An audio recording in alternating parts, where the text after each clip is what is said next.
So today I'm going to be reviewing and showing you how to install this bidet here. This is a non-electric bidet that the company sent to me for the purpose of this video. You see this is a nice little design here. You have the on and off, and then you can control the pressure with this thing. And it also does have a nozzle cleaning feature. So I'm going to show you how this works. Inside the box, you of course have the actual bidet. These are the other attachments that go along with it. This is attaches here so you can put it onto your toilet seat. And then you do of course have the water line to connect it to your toilet, and then also a T-valve here. Now, I do already have my T-valve installed from a previous bidet. In order to install this, basically you just turn off your water here, you unscrew this, and then you put this back in place so that you can screw this water line in right there. So I'm gonna screw this water line in right now. It looks like these are both the exact same. So we're just gonna screw this into the T-valve right over here, so that we have that in place for when we actually put the bidet on. Now you can see I already do have my water off. I flushed my toilet so the water's out of here, out of the tank, and then I already have my toilet seat removed off of the top here. So once you are to this point, then you can take this other part right here, and we are going to actually install the bidet. Now these little things right here, these are like little rubber grips to help keep everything in place. And what's nice about this is the way that these work is you can adjust them to make sure that it fits pretty much any size toilet seat. Now before we attach this to the toilet seat, what you want to do is grab these little anti-slip things here and push them into this part right there on the bottom of the bidet. And then you want to take this other section right here, and then this just connects right there like that, like a nice little puzzle piece. It snaps into place. And then you want to do the same thing and grab the other rubber anti-slip thing and just kind of pop it in to that bottom part.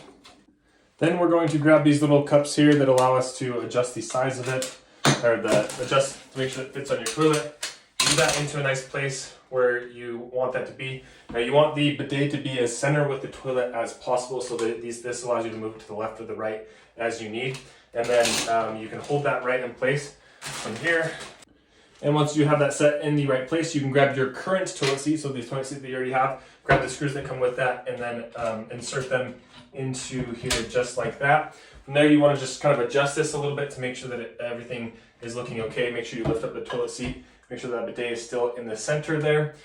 Then the last step is to take the water line, and it screws right underneath here, just like this. Like I mentioned, this is a non-electric bidet, so you don't need to connect it to electricity or anything like that. Once that's in place, you will want to turn on your water line. Make sure you have a towel close by in case there is any leaks. You can quickly clean those up. We're going to turn this on. We aren't seeing any leaks coming through. Everything is looking good. And as you can tell, just looking at this, you can tell because of the way this is built, it's very low profile. It doesn't make your toilet seat stick up very far at all. It's not very noticeable. And then here is where you have all of the different kind of functionality that we'll be going over next.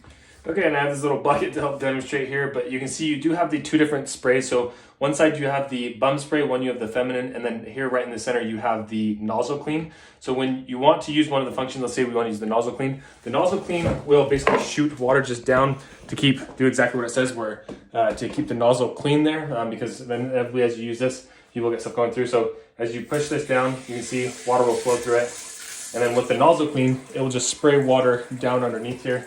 Not sure if you can see that. Water just kind of going down. That's what it's meant to do, to keep the nozzle clean. Now the other functionality that you have is if you turn this over to this side, that is the feminine spray. And when you do that, then you can control the pressure here by clicking this little knob. And you can see what's going to happen is the water stream is going to shoot up, and you can control the pressure of that by turning this up or down. And then on top of the feminine spray, if you wanted the bum spray, you can move this over here and then turn this up. And it's going to shoot in a slightly different angle, basically, to get the bum instead of the front. Now, what I do like about this is that as I have kids, and so the fact that if they do accidentally flip this nozzle on, water is not going to go anywhere, which is really nice, a really underestimated feature if you have kids there. That's a huge plus. Because in order for them to actually have water spray out, they'd have to turn this over and then also turn this on, as opposed to them just turn that and then there's no problem. So that's a really good thing that I like. I like that it's easy to move this, and then you have the different water pressures. And then of course it's must-have to have a bidet that has the nozzle clean, because this just gets dirty pretty quickly. So overall, super happy with this thing, and as you can see, it's super low profile and doesn't like make your toilet seat kind of sit all funny or anything like that. So hopefully you find that helpful.